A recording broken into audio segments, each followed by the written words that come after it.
اهلا بكم في حلقة جديدة من حلقات برنامج كلام على الهامش، تحديدا فقرة بودكاست اتنفس العالم. بالمناسبة انا بدأت الفقرة دي بقالي مدة، نزلت بس حلقتين، وبعد فترة طويلة اخيرا رجعنا تاني لفقرة بودكاست اتنفس العالم. المرة دي هنتكلم على اكثر الاماكن رعبا وغرابة في الجزائر. كل مكان في الدنيا فيه اماكن مرعبة، ومن ضمن الاماكن اللي هنتكلم عليها هي اماكن جوه الجزائر. في اماكن فيها مرعبة وفي اماكن بس هي غريبة مش اكتر. وطبعا يعني المقال انا يعني قريته من موقع كابوس، لكن انا يعني هشاركه معاكم كده بلهجتي وبطريقتي المصرية، فاتمنى ده يعجبكم وقولوا لي ايه رأيكم في الموضوع. طيب هنيجي على الحاجة الاولانية وهو قصر الرئيس حميدو. قصر الرئيس حميدو ده موجود في الجزائر، وهو ببساطة مبنى بني عام 1930 من اجل الدوقة الفرنسية، وهي سمت الفيلا بدورها فيلا فلورنسا.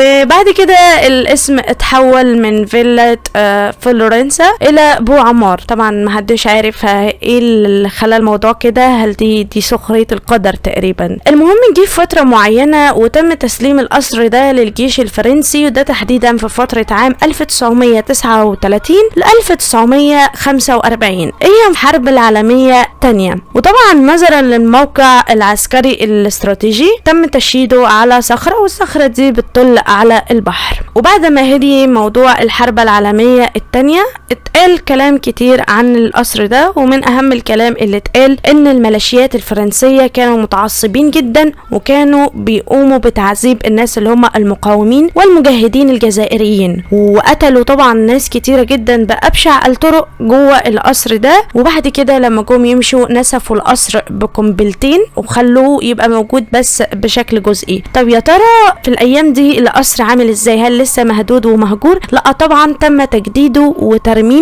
وتمت اعادته تقريبا للشكل اللي كان عليه قبل كده. في كلام متداول وفي اساطير متداولة حول القصر تبع الرئيس حميدو، ومن ضمن الحاجات دي ان بيقولك ان هو في ناس بتسمع اصوات مجهولة وغامضة وصرخات مرعبة لامرأة، واحيانا بيسمعوا ضحكات هستيرية تحديدا خلال الليل. وفي حد من ضمن الناس كتب وقال عام 2001 في مجموعة من الشباب حاولوا دخول القصر، ولكن ما حصلش اي حاجة غريبة معاهم، والناس حاليا بعد ما اتجدد تقريبا بقى عامل زي مزار، والناس بقت بتدخله بشكل طبيعي جدا. ولكن بيقال انه الحاجة المرعبة فيه ان هو مايل وممكن يقع في اي لحظة.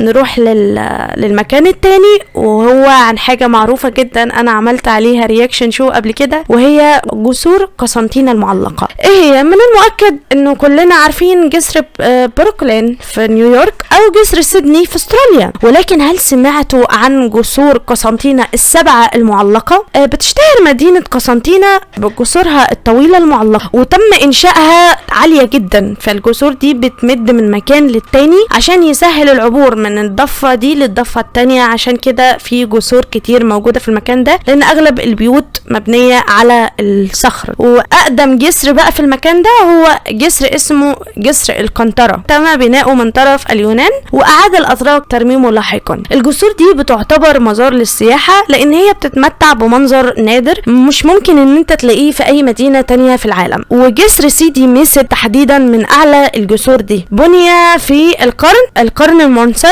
وهناك قصص غريبة حوله. يعني واحدة منهم اتنشرت في موقع كابوس بقلم الأخ أكرم سليمان، وكتب بيقول كان في عدد كبير من الناس بيروحوا يرموا بنفسهم من الجسر للأسف، وخصوصا الشباب اللي هم مش بيلاقوا عمل ولا بيحصلوا على شهادة البكالوريا. احنا هنا بنقول عليها شهادة البكالوريوس. فبكل ما عليه فعل هو انه بيقفز كده علشان ينهي بقى كل التعاسة اللي هو حاسس بيها وكل حاجة. طيب هل كده القصة تبع الجسر خلصت؟ لا طبعا، في اساطير، وانا باكد اهو بقول في اساطير. بتؤكد على احداث مؤسفة.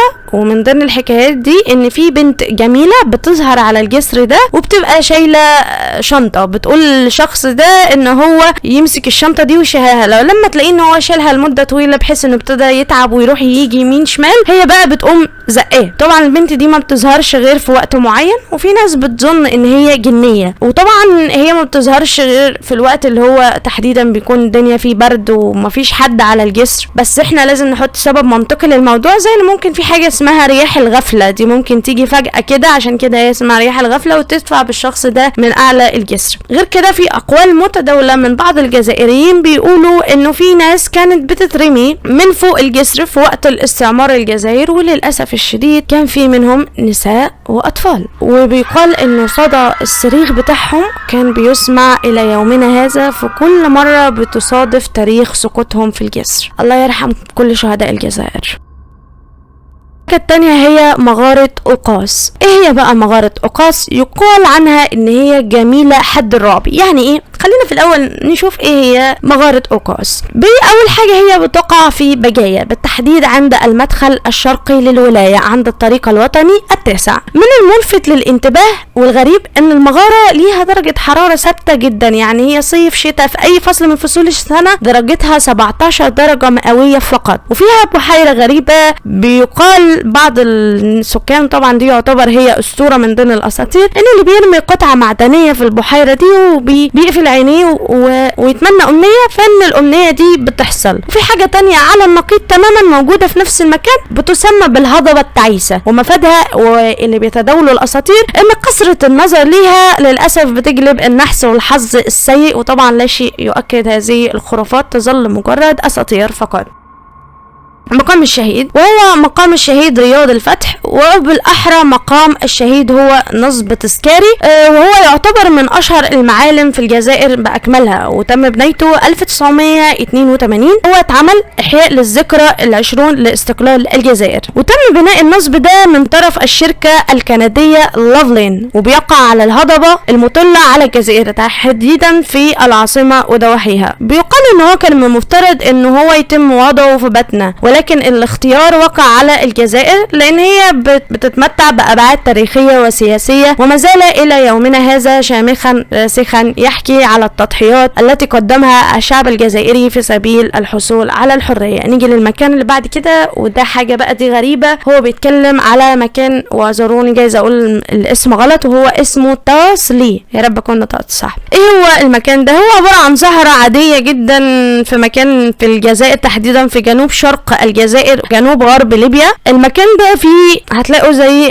كهف كده او حاجة معينة هي اللي فيها المكان ده. خلونا نعرف التفاصيل مع بعض اهو. عام 1938 قام باحث ومستكشف فرنسي اسمه بريان برحلة قطع بها الحدود الليبية الجزائرية، وفي رحلته وجد صخرة غريبة استغرب شكلها واغرته علشان هو يستكشف المزيد. وبعد كده اول لما بدأ يعني يركز في اللوحة دي، فقال اقل ما يقال عنها ان هي مرعبة. ليه بقى؟ لان هو لقى رسومات غريبة لبشر بيطيروا في السماء، وناس تانية لابسة ملابس غطس. ولاحظوا ان احنا بنتكلم على حاجة من زمان جدا جدا جدا، من قبل حتى ما التكنولوجيا والحاجات اللي بتكلم عنها دي تكون موجودة. وفي الطيارة زي الطيارات بتاعتنا اللي بتطير في الجو دي. وكمان شاف غابات وانهار، وشاف ناس بيجروا حاجات شكلها غريب، حاجات كده اسطوانية او عاملة زي ما تكون اطباق فضائية تقريبا. ومحدش لحد دلوقتي لاقي اي تفسير للرسومات الغريبة دي. والاكتشاف ده ابهر الناس اللي هم بيحبوا نظرية الفضائيين اللي جم الارض علشان يساعدونا وما الى اخره. تمام، لكن لحد دلوقتي مفيش تفسير منطقي للحادثة رغم التطور العلمي والحضاري، بس الله وحده يعلم ايه سر تلك الرسومات. الحمام ده بيقع في قلمة الشرقي في الجزائر، ويعد مقصد لآلاف السياح الأجانب والمحليين، لو ان هم بيتكلموا عن أسطورة بتتحدث عن قوم ربنا نزل عليهم لعنة وخلاهم يتحولوا لتماثيل صغيرة. ده ليه بقى؟ بسبب ان حد فيهم اقدم على الزواج من اخته، حاول يتجوز اخته، فربنا نزل عليهم لعنة، لان ده شيء طبعا بيخالف الاعراف والشرائع. فكل الذين حضروا العرس، كل الناس اللي حضرت الفرح ده، ربنا سخطهم وحولهم لتماثيل، ومن هنا جه اسم حمام المسخوطين. التماثيل الحجرية لازالت منصوبة في الحمام ليومنا هذا، وممكن تكون القصة بأكملها مجرد أسطورة، لكن القدرات الاستشفائية للمياه، انه المية اللي هناك عندها قدرة انها تشفي اي اشخاص مسالمين، ويعتبر برضو هي يعتبر رمز أسطوري بيحمل وراءه احد اروع قصص التراث الجزائري على مر التاريخ.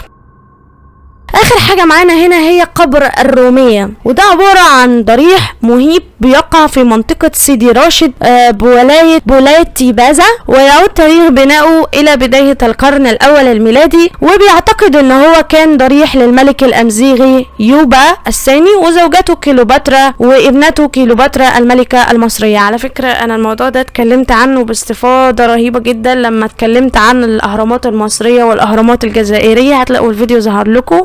المهم ان البناء ده بشكل مختصر بيعد معلم تاريخي، وتمت اضافته من قبل اليونسكو على انه يعتبر على لائحة التراث العالمي عام 1982. غرابة المبنى بتتمثل في شكله المهيب اللي هو عامل زي ما يكون كومة قش عملاقة، وكذلك في الغرض من بنائه، لان العلماء ما لقوش جواه اي رفات بشرية او اي كنوز او اي حاجة على الاطلاق. كل اللي لقوه غرف ضخمة فاضية ما فيهاش اي حاجة، لكن في ناس كانت بتعتقد ان البناء هو كان بس موجود كنيسة مثلا، لانه كان في نقش معين جوه على الحيطان شبه الصليب تعلق على الجدار، مش عارفة هو متعلق ولا نقش، مش فاهمة ايه المقصود في المقال. المهم ان العلماء اكدوا ان تاريخ بناء الضريح بيعود الى ما قبل انتشار المسيحية في شمال افريقيا، وفي النظرية اللي هي اكثر شعبية يعني انه البناء هو ضريح فعلا، لكن الرفات والكنوز اللي كانت موجودة فيه تعرضت للتخريب والسرقة في العصور القديمة جدا. وبس كده، وختاما نكون وصلنا لاخر الحلقة، ويا رب تكون عجبتكم. لو في معلومة مثلا غلطت فيها او حاجة نسيت اقولها، الاخوة اللي من الجزائر يقدروا طبعا يصححوا لي اي معلومة او يضيفوا لي اي معلومة تحت في الكومنتات، وقولوا لي ايه الاماكن اللي حابين اسلط عليها الضوء في الجزائر، فاكتبوا لي تحت في الكومنتات. وبس بشوفكم في الحلقة القادمة.